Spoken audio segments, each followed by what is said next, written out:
Good morning, Oklahoma, and welcome to Coffee with Kevin. This morning I watched a satirical TikTok skit from a creator called Family Dude. It was comedy, but like a lot of good satire, it hit close to home here in Oklahoma. The skit showed a fictional voter blaming Democrats for absolutely everything. Potholes, Democrats. Hospital closures, Democrats. Low wages, Democrats. Raising utility bills, Democrats. Never mind the fact that Republicans have controlled Oklahoma state government for decades. Never mind that Republicans dominate statewide offices, legislative chambers, county governments, and most local leadership positions. In the skit, facts did not matter because blame had become culture.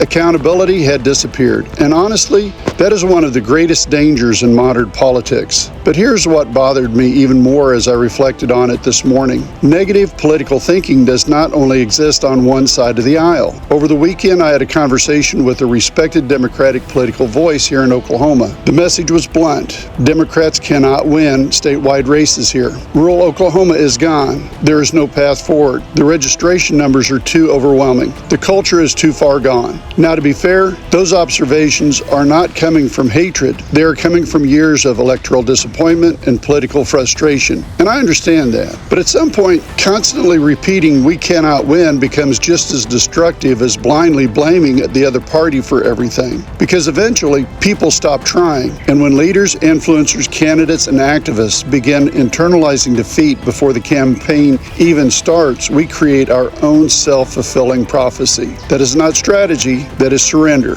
Meanwhile, Republican candidates across Oklahoma are flooding the airwaves, social media, and campaign events with emotionally charged language claiming they are fighting against liberal attacks on our children, attacks on our way of life. And in all cases, there is no democratic response at all. Not because there is no answers, not because there are no facts, not because working class families are unreachable, but because too many people inside the Democratic politics have already convinced themselves that the conversation is unwinnable before it even begins. That creates a dangerous vacuum where fear becomes louder than facts and hopelessness becomes louder than vision. Political parties are not entitled to votes. They have to earn them. But they also cannot abandon communities, write off entire regions, and spend years explaining why failure is inevitable. History does not work that way. Political realignments happen. States change. Districts change. Communities evolve. Voters shift. People once said Democrats could never compete statewide in places like Arizona and Georgia, but those states became battlegrounds because people refused to accept permanent defeat. And it's important to remember something else. The people of Oklahoma are not unreachable. Working class families in Oklahoma care about wages, health care access, schools, roads, jobs, and whether their children will have opportunities close to home. The challenge is not whether those concerns exist. The challenge is whether anybody is willing to consistently show up, listen, compete, and earn trust again. That takes years in some cases. That takes patience. That takes courage. And most importantly, it takes refusing to accept helplessness as the political doctrine. My name is Kevin Dawson, and I approve this message because I'm going to fight as hard as I can to prove the naysayers wrong. Because I still believe in Abraham Lincoln's words, the government of the people, by the people, and for the people.